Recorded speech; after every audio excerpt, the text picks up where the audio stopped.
Graça e paz, igreja. Amém? Bom dia. Estava com saudade de estar aqui. Já faz alguns domingos que eu não estou aqui. Outros domingos eu tive alguns compromissos. Muito bom estar aqui com vocês de novo. E a gente está na nossa série João, o Evangelho do Amor. E como o Espírito Santo é maravilhoso. Como ele vem já trabalhando em nossos corações sem a gente precisar se conversar. Tiago sentiu no coração de fazer um louvor leve, tranquilo. O pastor Dani vem com essa palavra de leveza, tranquilidade. E eu vou falar sobre morte. Eu vou falar sobre a morte de Jesus, que é a maior tranquilidade e leveza que a gente pode ter. Então, eu quero trazer nessa manhã uma perspectiva um pouco diferente de tudo que você já ouviu falar. A gente sabe que a morte de Jesus foi uma morte de cruz. A gente sabe que a morte de Jesus foi por amor a nós e para levar os nossos pecados. Mas existia uma trajetória. Coisas até a crucificação aconteceram com Jesus. Coisas que ele passou. Então, eu vou pedir para você abrir muito sua Bíblia hoje, junto comigo. Talvez eu vou pedir para um ou outro me ajudar nas leituras. Se preparem, vamos fazer um culto interativo. Mas abre lá em Lucas 22, 44. Não sei se vai dar para projetar. Mas lá. O meu texto diz assim: E posto em agonia, orava mais intensamente. E o seu suor tornou-se como grandes gotas de sangue que corriam pelo chão. Esse texto relata Jesus no Getsemane, quando ele vai com os discípulos orar, porque ele já sabia o que ia acontecer, ele já esperava o que ia acontecer. E aquele momento, onde você vai ler mais do texto, ele pede para os discípulos orarem com ele, ele volta, os discípulos estão dormindo. E ele vai, pede para os discípulos, poxa vida, vocês não podem nem orar comigo. E ele volta e os discípulos estão dormindo. O que aconteceu com Jesus, do ponto de vista científico, é um fenômeno raríssimo, chamado de hematidrose. Hematidrose é quando existe um estresse tão grande, uma pressão tão grande, um medo tão grande, que os seus vasos sanguíneos se rompem e junta com o seu suor a ponto de dar a impressão que você está suando sangue. Tamanho era o medo de Jesus. Mas quando Jesus começa a trajetória, aos 30 anos, ele começa a pegar os 12 e andar com algumas pessoas. Ele começa a andar com... A gente sempre ouve andar com os pecadores. Sim, ele andou com os pecadores, ajudou muitos deles. Mudou a vida de muitos deles. Mas ele andou com os ansiosos, andou com os medrosos, andou com os depressivos, andou com os cheios de pânico. Aí ele pega Judas Iscariote, problema de caráter, e fala, Judas, vem andar comigo, quem sabe aqui se aprende alguma coisa. Pega Pedro, impulsivo, apaixonado, passional, e fala, Pedro, vamos alinhar aqui esse temperamento que é bom, mas vamos alinhar essa... Provavelmente Pedro era extremamente agitado e ansioso, ele queria tudo para ontem, pelo decorrer das ações de Pedro. Pega João e fala assim, João, é muito legal isso aí, mas você não deve ter boca para nada, vem aqui aprender a lidar, a falar com as pessoas, a se posicionar.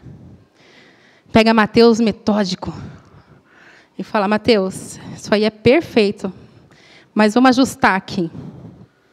E todos esses sentimentos que não faziam parte dele, ele começa a entender e a viver entre os outros. Ué, mas por que fulano é tão ansioso? Por que o outro é tão medroso a ponto de negar? Ué, por que o outro é tão ganancioso? E Jesus começa a entrar nesse mundo de sentimentos e de pecados. A ponto dele subir para o Getsemane e, quando ele vai ser traído, ele sua sangue. Tamanha a dor, o medo e o terror. Talvez você já tenha sentido medo, talvez você já tenha sentido dor. Eu não sei se alguém aqui já sentiu terror a ponto de suar sangue, eu acho que não. A ponto de transpirar sangue. Imagine a sua pior dor, física ou emocional. A pior que você já teve em toda a sua vida. A pior. Seu pior medo, seu pior estado de ira. Aquela que fala assim, meu Deus, naquela situação, eu estive completamente fora de mim, estive completamente irado. Você não soa sangue. Só para a gente contextualizar e entender o que Jesus passou no Getsemane. Qual era o estado dele, qual era a situação dele, de extrema fragilidade. De extrema fragilidade. Ele estava, sabe o quê? Entendendo a ansiedade do mundo.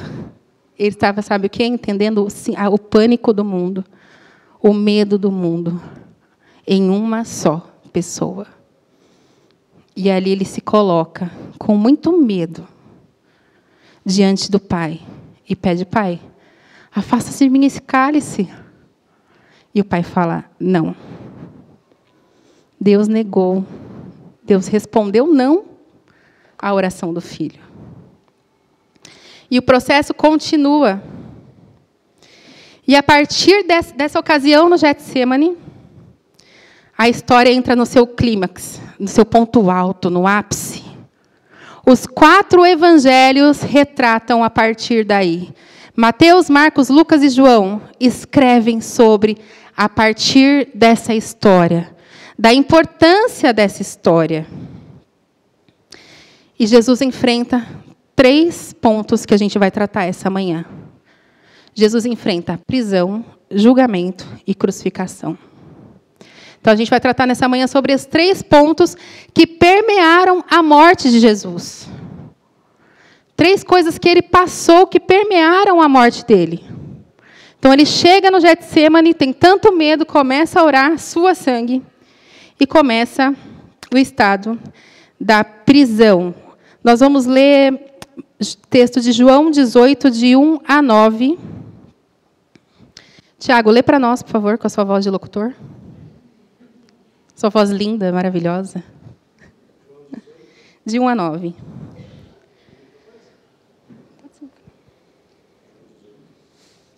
João 18, de 1 a 9. Depois de fazer essa oração, Jesus saiu com os discípulos e foi para o outro lado do riacho de Cedron. Havia ali um jardim onde Jesus entrou com eles. Judas, o traidor, conhecia aquele lugar, porque Jesus tinha se reunido muitas vezes ali com os discípulos. Então Judas foi ao jardim com um grupo de soldados e alguns guardas do templo, mandados pelos chefes dos sacerdotes e pelos fariseus. Eles estavam armados e levantavam lanternas e tochas. Jesus sabia de tudo o que ele ia acontecer. Por isso, caminhou na direção deles e perguntou, Quem é que vocês estão procurando? Jesus de Nazaré, responderam. Sou eu, disse Jesus. Judas, o traidor, estava com eles. Quando Jesus disse, sou eu, eles recuaram e caíram no chão. Jesus perguntou outra vez, quem é que vocês estão procurando? Jesus de Nazaré, tornaram a responder. Jesus disse, já afirmei que sou eu. Se é a mim que vocês procuram, então deixem que estes outros vão embora. Obrigada. Quero trazer alguns pontos sobre esse texto. O primeiro está lá no verso 3. Então, Judas foi a um jardim com um grupo de soldados e alguns guardas do templo, mandados pelos chefes dos sacerdotes, pelos fariseus. Eles estavam armados e levaram lanternas e tochas. Quem tinha alguma coisa para prender Jesus não era o povo romano, era o povo judeu. Era a religião que queria prender Jesus. Então, não era o povo romano que queria, não era o governo romano. Então, quem poderia prender eram os fariseus. E eles levam um grupo com eles, armados. O que eles esperavam? Revolução, guerra. Porque os judeus esperavam um rei guerreiro. E aí entra Pedro na história e lança a espada e corta a orelha para atrapalhar a vida de Jesus, para dar uma confundida no negócio. E Jesus fala assim, e quando eles questionam, fala assim, quem se diz o rei? Quem você é? Ele diz, eu sou. A primeira revelação do grande eu sou, relatada lá em Êxodo. Jesus fala na hora da prisão. E essa divindade é tão grande que eles ficam com medo e caem. Olha o poder desse tempo. Eles ficam com medo. Por quê? Porque é revelado a natureza divina de Jesus. Quando ele diz, quem se diz que é o rei? Ele diz, quem de vocês estão procurando? Jesus pergunta. Jesus de Nazaré? Responderam, sou eu, Jesus disse. Judas, o traidor, estava com eles. Quando ele disse, sou eu, eles recuaram e caíram no chão. Em uma palavra, sem lançar uma espada, sem briga, em uma palavra, aqueles homens se recuam de medo e caem no chão. Esse é o poder do nosso Jesus. Sem antes ir para a cruz, ainda no processo de prisão. Quando ele se revela, dizendo, eu sou, a divindade de Jesus aparece naquele lugar. E ainda assim, Pedro corta a orelha de Malco. E Jesus fala assim, Pedro, está errado. Pega a orelha de Malco e coloca no lugar, cura, mostrando mais uma vez a divindade de Jesus. Ele mostra a divindade dele na palavra e na ação, no momento da prisão. Ele fala, eu sou, e os homens caem de medo. E ele cura Malco, dizendo, eu sou o Deus. Eu sou o Deus que está nesse percurso para libertar vocês e para curar vocês de todas as feridas. E aqui não vai ter guerra. Eles esperavam muita resistência. E aqui não vai ter resistência. Não vai ter guerra. E Jesus vai com eles voluntariamente para cumprir o propósito. Eles queriam tumulto, eles queriam isso, eles precisavam de um tumulto para acusar Jesus de desordem, para que o governo tivesse uma justificativa para prender Jesus, era o que eles esperavam. E os discípulos também, muitos deles, ainda não tinham entendido a natureza divina de Jesus. Eles amavam Jesus, sabiam que Jesus era o Filho de Deus, estavam com Jesus, mas eles ainda esperavam um guerreiro. Os judeus esperavam um guerreiro, não esperavam um Salvador. Tanto prova disso é Pedro, que lança a espada e fala, agora vamos lutar. Sabia que ele ia ganhar, ele estava com Jesus. Mas ele fala, vamos lutar aqui, porque a gente vai ganhar essa história, porque Jesus está com a gente. Ele vai se revelar, vai usar todo o seu poder divino, e vai mandar vir raios do céu, e vai acabar com todo mundo. E não era assim. A Bíblia não relata isso, mas existe um fator histórico sobre a ação de Judas. Judas, o traidor, um mau caráter, nada muda isso. O que ele fez com Jesus. Mas existe um lado histórico que diz que sim, ele era ganancioso, ele quis roubar e pegar o dinheiro, mas ele esperava que Jesus revelasse na traição um guerreiro e vencesse aqueles homens e não fosse preso.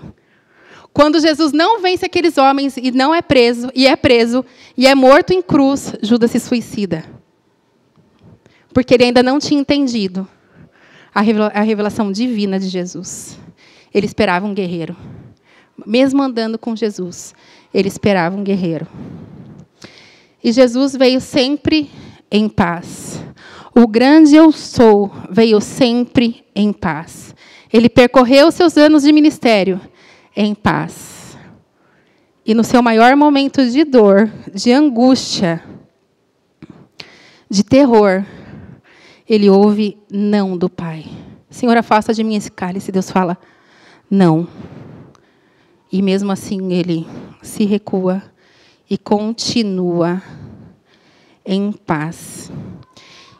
E trazendo para um contexto da nossa vida, quantas vezes a gente está disposto a discutir os nossos valores, a discutir Bíblia, a falar sobre o que a gente acredita, a falar o que a gente pensa. Não, esse caminho está certo, esse caminho está errado. A Bíblia diz isso, mas a Bíblia não diz aquilo. E a gente está muito disposto a entrar num debate, numa guerra de palavras, muitas vezes.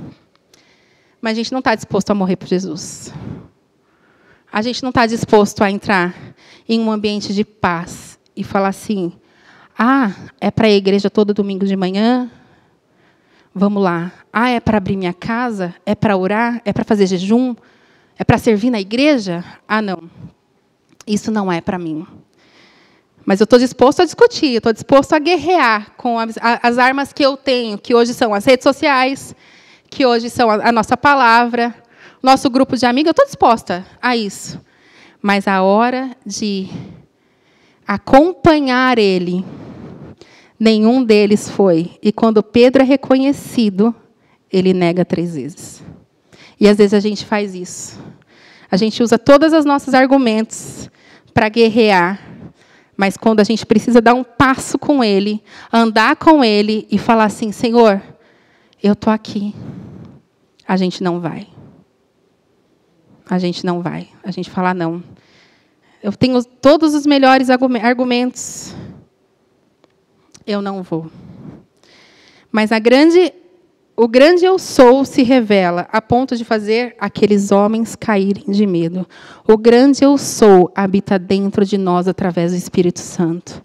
Em qualquer situação que você se coloca diante de Deus, existe uma palavra, o grande eu sou, que pode mudar qualquer circunstância e qualquer situação. Esse é o grande eu sou. Durante a prisão, ele se demonstra a sua natureza divina. E fala: eu sou. Eu sou o alfa, o ômega. Eu sou o início e o fim. Eu sou aquele que Deus falou com Moisés, que seria o grande eu sou. Eu sou. Eu sou aquele que vai mudar a história. Eu sou aquele que, a partir de agora, muda a história da humanidade. Eu sou aquele que, a partir de agora, muda o calendário, depois de Cristo, antes de Cristo. Eu sou aquele que, a partir de agora, muda qualquer situação de vida. E eu sou aquele que, a partir de agora, te aproximo de Deus. Eu sou aquele que, a partir de agora, te volto à eternidade através do meu sangue. Eu sou. Só Ele poderia fazer isso. Eu sou aquele que posso te livrar de todos os seus medos. Eu sou aquele que pode te livrar de todas as suas dores. Eu sou aquele que pode te livrar de todas as suas angústias. Porque eu sou aquele que resolve todas as coisas. Eu sou aquele que torna você leve. É Ele, gente. É Jesus. E foi no caminho da cruz, através da prisão, que Ele se revela a nós, dizendo: eu sou o Deus Todo-Poderoso. Eu estou aqui para cumprir essa lei. E continuam, prendem ele e começa o julgamento. É o segundo ponto que a gente vai falar nessa manhã. Então, prisão, julgamento e crucificação. E Jesus começa a ser julgado. Ele começa a ser julgado aquela noite. E o julgamento dura toda a noite, vai para o dia. E começam a jogar Jesus de um lado para o outro. Ele vai de Anás para Caifás, de Caifás para Pilatos, de Pilatos para Herodes, e depois ele volta para Pilatos. Esse é o julgamento de Jesus. Eu queria que alguém lesse. Márcio, por favor. Lê João 18, do 12 ao 13, por favor.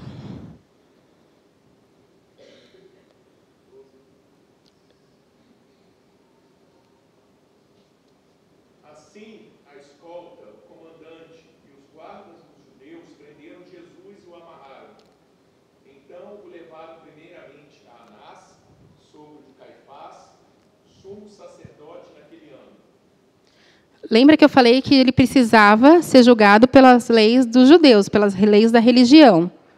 Então, eles levam a Anás. Aí, Anás interroga ele, não encontra nada. Então, deixa eu levar ele para Caifás, que é o sumo sacerdote. Vamos lá, sumo sacerdote, ele está dizendo aqui que é o Filho de Deus. Ele está falando coisas que a gente não acredita que é. Está errado isso aí. Começa todo o julgamento e Caifás fala: tem nada aqui que eu possa fazer, não encontro nada contra ele. Então vamos levar ele para Pilatos. Pilatos, ele está aí causando algazarra. E Pilatos interroga, maltrata, bate, nananã, faz tudo. Não encontro nada que eu possa condenar esse homem. E agora? Mas ele é galileu? Vamos levar ele para Herodes. Herodes, aquele que queria Jesus desde pequenininho. Vocês lembram da história do nascimento de Jesus? Que ele manda matar as crianças, ele começa a perseguir, porque ele não queria Jesus vivo. Vamos mandar ele para Herodes. Olha o que o texto diz, no 24, do 18, 24. Depois de Anás mandou Jesus, ainda amarrado, para Caifás, o grande sacerdote. Versículo 28. Depois levaram Jesus à casa de Caifás para o palácio do governador romano, que era Pilatos. 29. Então o governador Pilatos saiu e foi encontrar-se com ele e perguntou: que acusação tem contra este homem? O que eles responderam? O senhor acha que nós entregaríamos este homem se não tivesse cometido algum crime? Pilatos disse: levem esse homem e o julguem vocês. Pilatos está dizendo: o governo não tem nada a ver com isso. Julga vocês aí no meio da religião de vocês. Levem esse homem e julguem vocês mesmos, de acordo com a lei de vocês. Tipo, tira essa situação aqui do meu governo, que eu não quero essa encrenca para o meu lado, e julga vocês. E nessa ocasião, ninguém tinha nada, motivo algum, para crucificar Jesus. Lembrando que naquela época as leis eram crucificação, flagelo, multas, prisão. Eram essas leis para quem cometiam crimes, sendo que crucificação e flagelo eram as mais altas penas para os crimes mais graves. E ninguém achava, ninguém encontrava. E o julgamento de Jesus acontecendo, nisso ele sendo açoitado, ele sendo maltratado, tratando ele de qualquer jeito. E a noite acontecendo. Lembra que ele já tinha suado sangue na noite anterior. E a coisa rolando. Quão cansado, exausto ele não estava. Mas ninguém achava nada para matar Jesus. Mas todos queriam um motivo. Todos queriam um motivo. Em Lucas 23, se você puder ler depois, mas a partir do 4 diz assim: não encontro nenhum motivo para condenar esse homem, mas eles insistiram. Ele está causando desordem entre o povo da Judéia. Ele começou na Galileia e agora chegou aqui. Ouvindo isso, Pilatos perguntou: esse homem é da Galileia? Quando soube que Jesus era da região governada por Herodes, Pilatos o mandou para ele, pois Herodes também estava em Jerusalém naquela ocasião. Herodes ficou muito contente quando viu Jesus, pois tinha ouvido falar a respeito dele. Fazia muito tempo que queria vê-lo, desde quando ele nasceu, né? E ele desejava ver Jesus fazer algum milagre. Então, fez muitas perguntas a Jesus, mas ele não respondeu nada. Ele não respondeu nada a Herodes. Sabe por quê, gente? Porque o justo não se justifica. Quem não deve, não teme. A gente usa isso em português, né? Quem não deve, não teme. Apesar dele estar com muito medo da situação, ele sabia que ali nada devia. Que tudo ali era imposto para ele de forma errada. E o justo não se justifica. Sabe a lição que a gente pode tirar disso? Vocês estão falando mal de você, estão te caluniando. Fica quieto. Tem momentos na nossa vida que a gente precisa se calar. Que a gente precisa parar de tentar argumentar e se justificar e dar os nossos motivos. E a gente vive numa sociedade onde a gente o tempo todo precisa ficar se justificando, senão o que as pessoas vão pensar de nós? O que as pessoas vão fazer com a gente? Vão acabar com a nossa reputação. Jesus não estava preocupado. Jesus tinha uma reputação tão firmada. Ele tinha uma identidade tão certa que ele era o Filho de Deus e sobre ele não havia nenhum pecado. Ele não cometeu pecado, ele levou o nosso.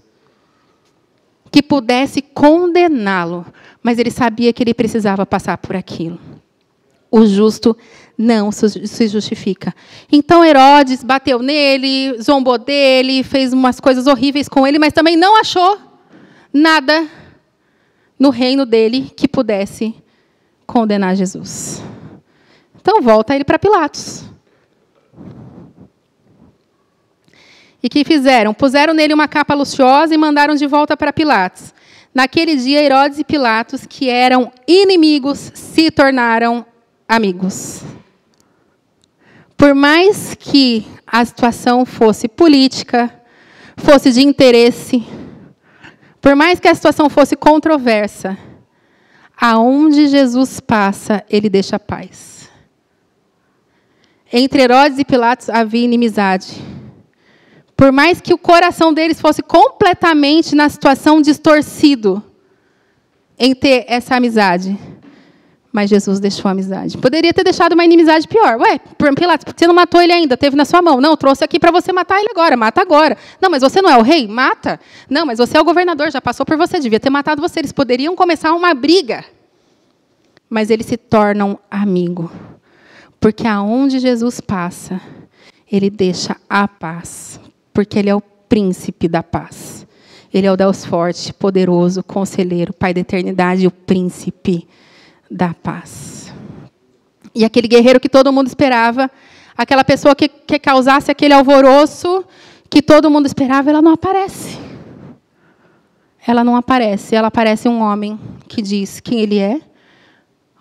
Ué, mas você não é o Jesus de Nazaré? Sou eu. Aí chega em Herodes, começa a falar um monte de coisa dele, a acusar ele de um monte de coisa. Ele se cala, se fecha. Em nenhum momento, aquele que era 100% homem, 100% Deus, usou dos seus atributos de Deus para resolver a situação dele. E às vezes a gente quer que os nossos atributos estejam acima do que Jesus fez na cruz por nós.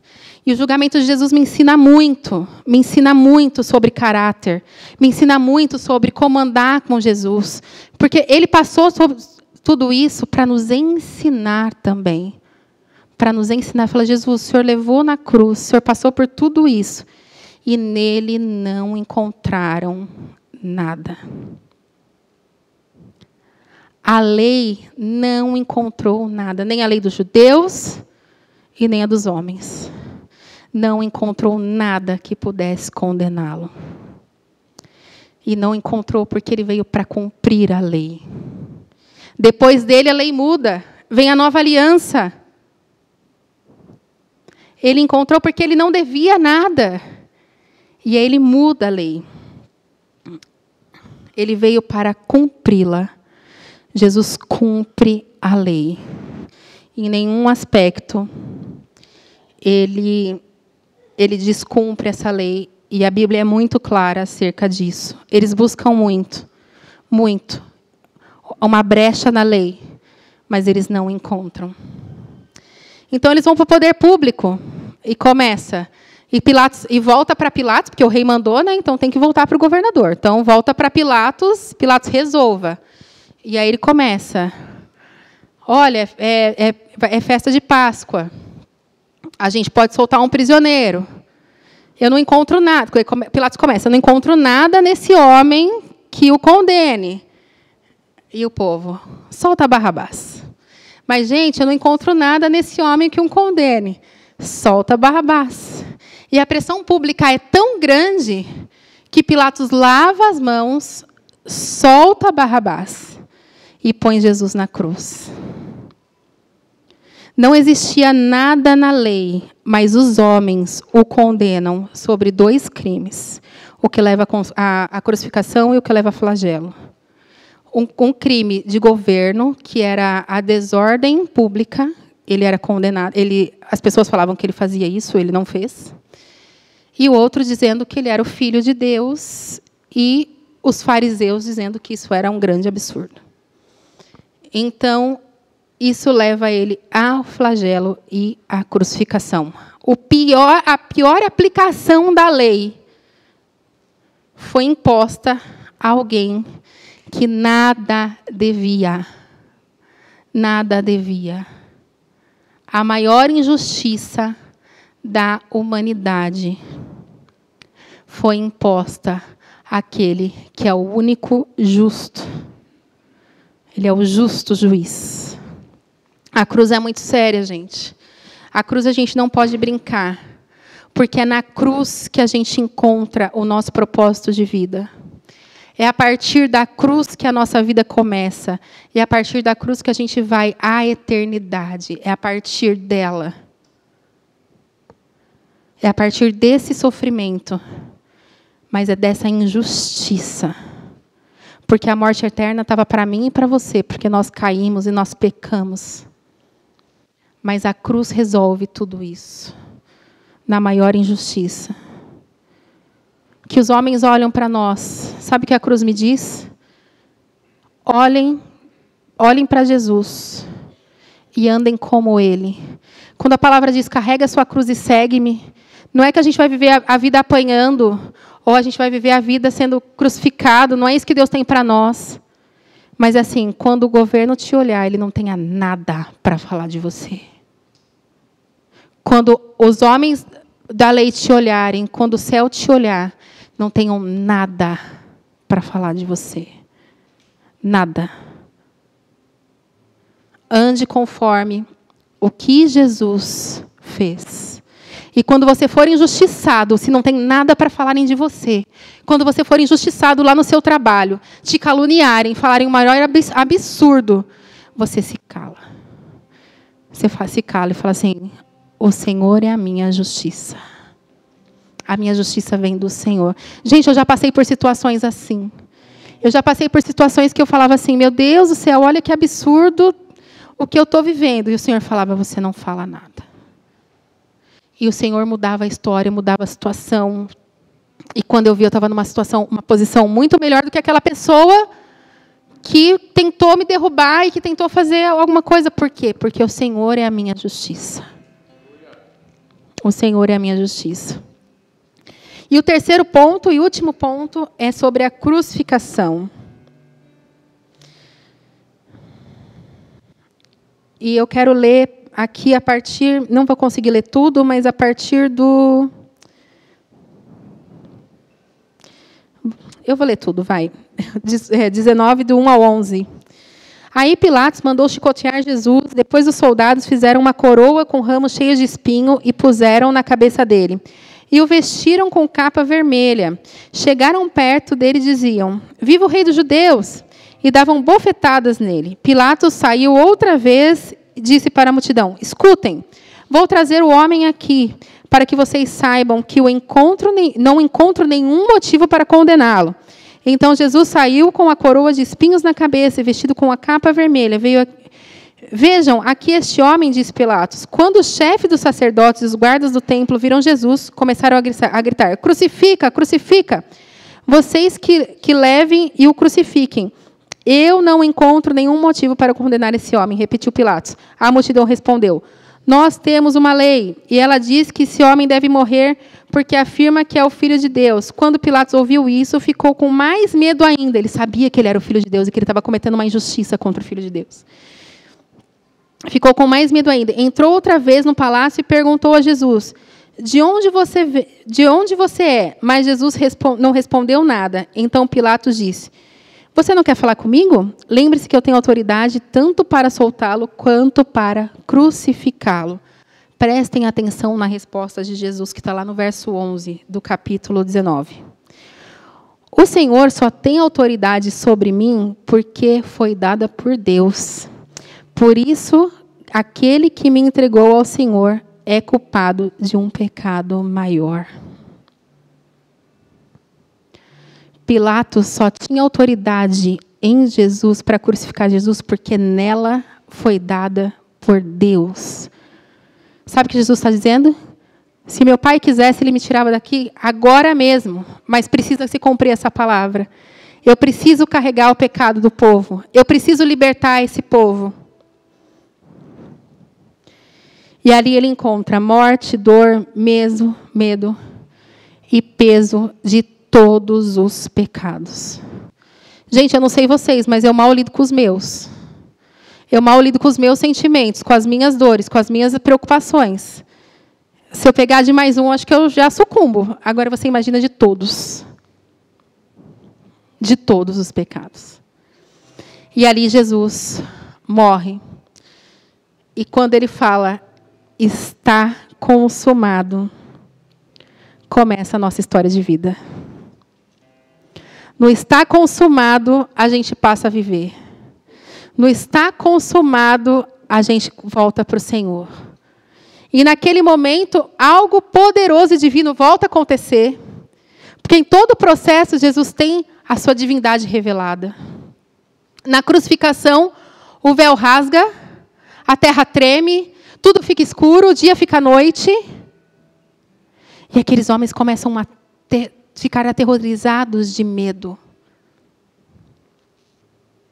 Porque ali era a divindade de Jesus, mostrando que ele realmente era o grande eu sou. Aquele que ele falou lá na prisão. Aquele que ele nunca negou ser. E aquele que ninguém encontrou nada para falar sobre ele. O grande eu sou é aquele que habita em nós. A cruz nos proporcionou receber o Espírito Santo de Deus. A cruz nos proporcionou ser morada do próprio Deus. Assim tinha que ser feito.